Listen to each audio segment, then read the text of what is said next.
This is just a little video update of my corn snake. I got him at Repticon over in Idaho back in February 11, 2012. He was barely 1 ounce. Now he's a full-grown corn snake, still beautifully colored, and weighs a little over 500 grams. And he's been doing real well. This is the same snake that ate beef heart to gain his notoriety online on YouTube. And today I have a frozen thawed wild mouse to offer to him. And I'm going to let him smell that mouse and see if he's hungry this morning. I've been soaking him for about 15 minutes in warm water, and I do believe that Colonel is going to want to eat this little guy. This is just a little snack for a big old corn snake like this, but Colonel's been an absolutely wonderful, wonderful pet, and I've really grown attached to him over the years, and he's a little more violent in his striking now than he was when he was a little baby, but he's eaten a few live prey items, and he knows best what he needs to do sometimes to... Oh, I'm telling you about how hard he strikes, and today he just nuzzled that little mouse's head and just going to chew him on down using that unique side-to-side movement of the jaw.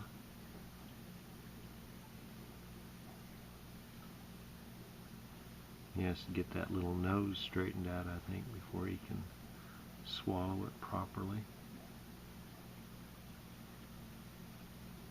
He didn't like that first bite.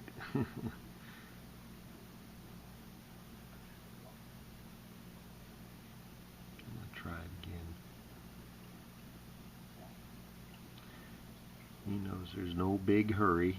Nobody's going to take it away from him once he starts eating it.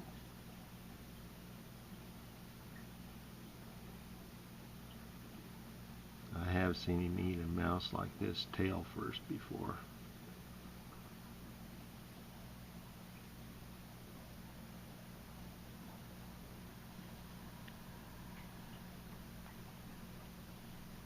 There we go. I don't know if you saw that. I was just getting his nose. Oh, what kind of deal is that?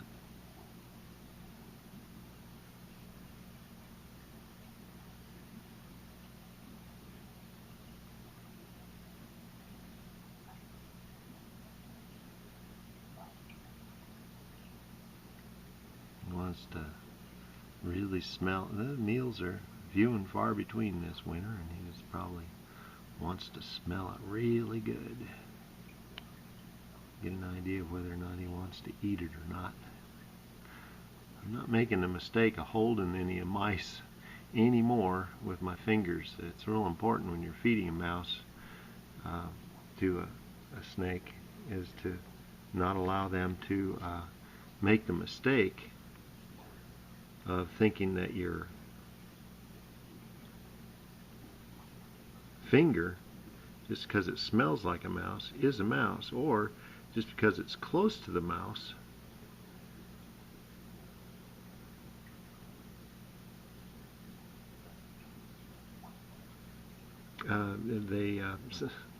snakes have really sharp teeth.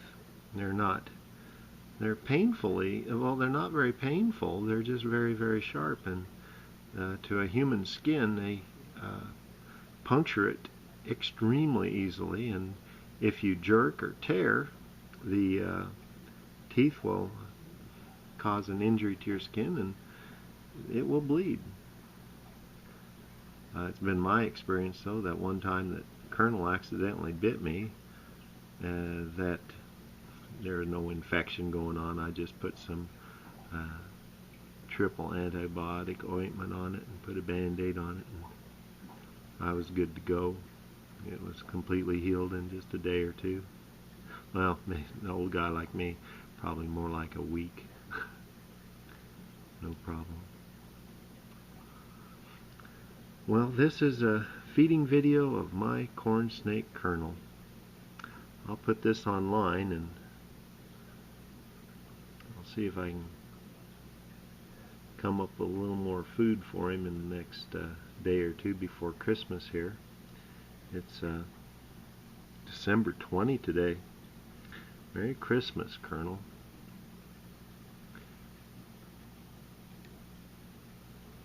Hard to believe I got him on February 11, 2012.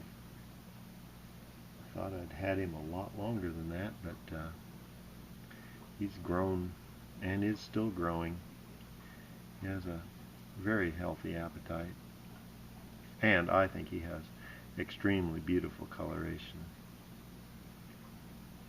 Never had any problem with him regurgitating or anything like that. I think I might have a problem if I reached into the container though and picked him up with my fingers smelling like mouse.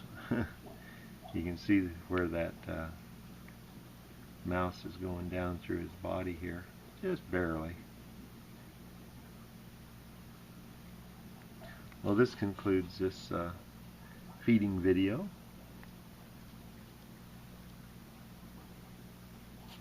I hope you have enjoyed it. Corn snakes make great snake pets. Better than most other snakes, I think. But I have a prejudice for these kind of snakes. He's looking for more mice. That's why that rapid tongue flicking is going on. If there were 2 or 3 more mice in here, I think he'd eat them all.